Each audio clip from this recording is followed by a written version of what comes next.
WOCA. Ocala.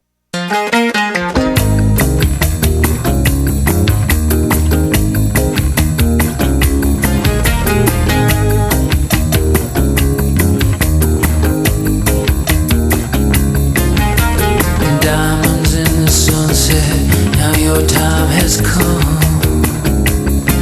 A pretty yellow bird fly away.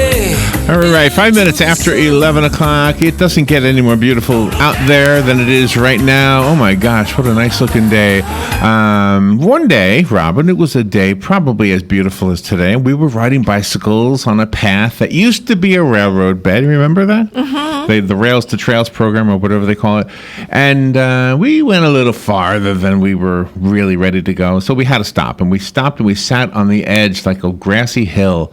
And you could look out onto the landscape that was in front of us, and the sun was coming down and the birds were singing, and it was just beautiful weather. And I was going through some money problems at that time. But at that moment, the world couldn't have been any better. I said to you, you know what? If I had $1 million, this moment wouldn't be any better than it is right now. Mm-hmm. So there's my philosophy for you, right? Sometimes if you can just escape from maybe the things that are weighing you down, maybe that's the secret to happiness, even if it is momentary, temporary. Robert Finch is on the phone. He obviously is a philosopher as well. He's an authority on humanism. I want to ask him about that. Oh, we only have a short interview, though. I better be quick. He's a physicist. Listen to this. He received the biennial award of the Acoustical Society of America for his research and work on liquid helium. My gosh. Amazing. I love this. So many great things in his resume. Let's talk about his book. It's called Great Objectives, Health, Wealth, or Wisdom? What Leads to Happiness? Let's see what he's got to say about that. Good morning, Robert Finch. Good morning. Where are you? Where are you calling from? I'm in Sugar Land, which is just to the west of Houston in Texas. Oh, you're in Texas. Okay. Well, thank you for being on the air with us today. So am I right? I mean, it seems like you're a thinker in the scientific way, but also in the philosophical way. Well, that's correct. That phrase was invented in the first place by John Stuart Mill, who was a British philosopher. And he pointed out that many people have goals in life of power or fame or money, and he called those great objectives, the great objectives of life. Uh-huh. Some of those are not, if you have a slight variation of that, I would say, health, wealth, and wisdom, being healthy, wealthy, and wise, is a phrase that's used by quite a lot of people as a guide for life, and that's where the idea came from. Those people who have great objectives that are physical things are often viewed in popular culture as more successful than those who have great objectives in like spiritual things. Well, yes, I'm sure they're viewed by some people as being the most successful. Yeah. There's more to it, I think, than just the simple three things, but there are three focal points, as it were, for one's thinking. And you do need to focus somewhat on your objectives for life.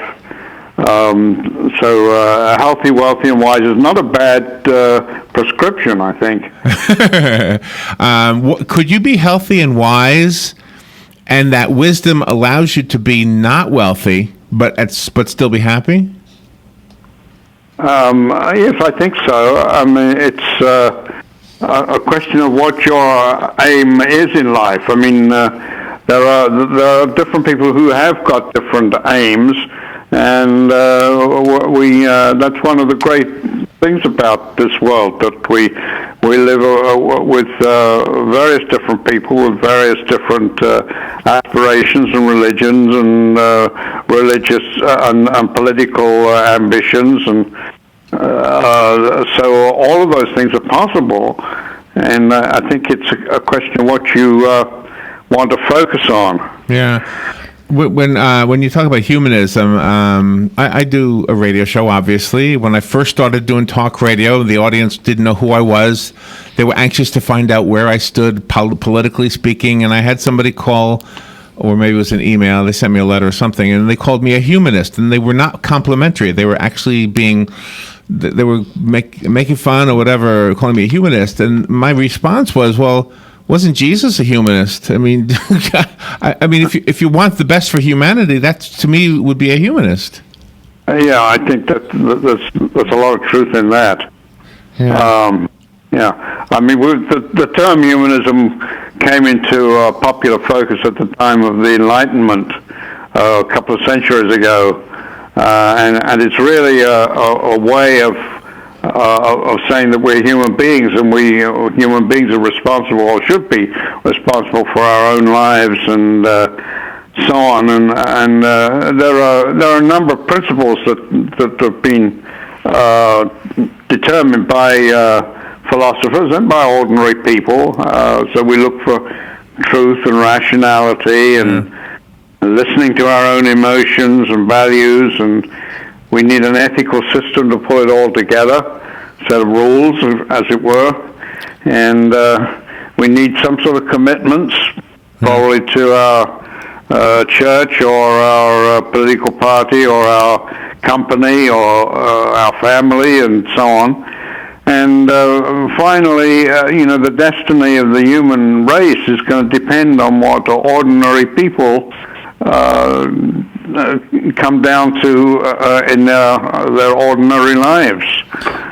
And the values have to be high. I mean, they are not unattainable. I mean, everybody should have values every day.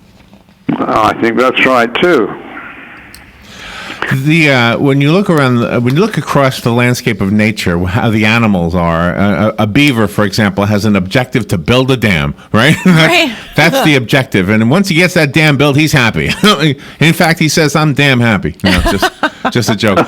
But I think sometimes in our world, if we get bogged down with things we don't really know the answers to, like religious thoughts, for example, it might be a little bit more relaxing, and I don't know, if our objectives were more simple, like nature, like the beaver, for example. Just this is my objective: is to build a house, or to paint a painting, or to build a sidewalk, and that's it. It's a simple little objective. The beaver's lucky because his genes contain the drive, and it gets expressed in terms of instinctive rules, and all animals have got an instinctive heritage.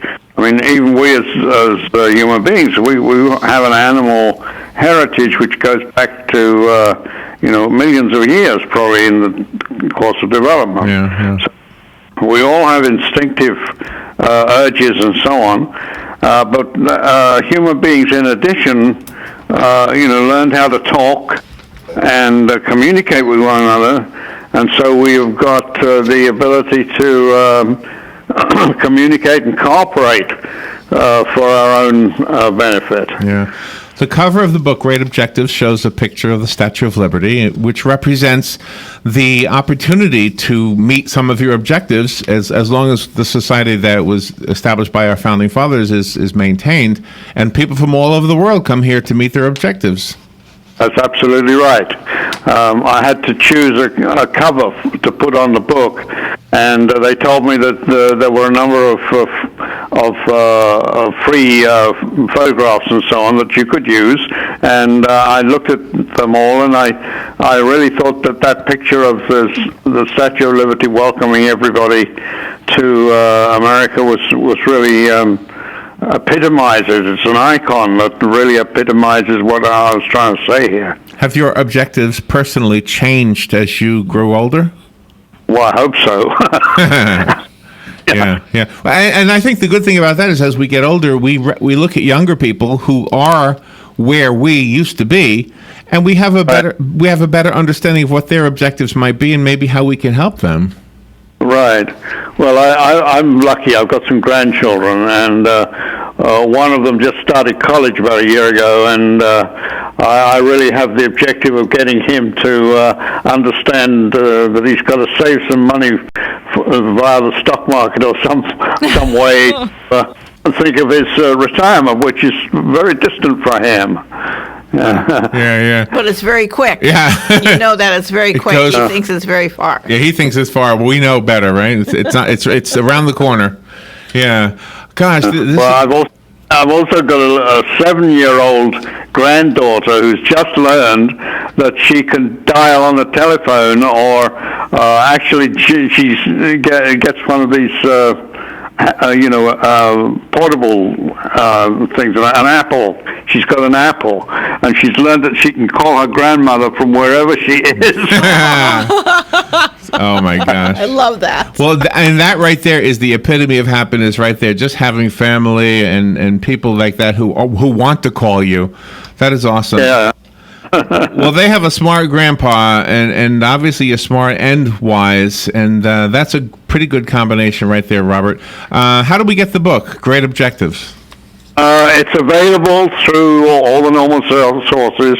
Amazon, you can get it from Amazon or Barnes & Noble, or quite a number of other booksellers sell it. So it's generally available. All right. Call us if you need any of that repeated. Plus, we did record the interview. You won't see a picture of Robert because he's on the phone, but I did put a picture of the book cover on the video, so you'll see that there. We'll put that on Facebook by 2 o'clock today. Robert Finch, thank you for being on the air with us today. Thank you. Bye. We will take a little break. We'll be right back. The weather is brought to you by myfwc.com. Safe boating is no accident, sunny and not as warm today with gusty winds and the excessive dry weather. It will result in high fire threat. High of 71 to 75. Clear and cool tonight, low 41 to 51. Then it's going to be nice through the weekend with plenty of sunshine. High 72 to 76 tomorrow. We warm up Sunday to 76 to 81. From the Florida Weather Center, I'm meteorologist Maggie Johnson.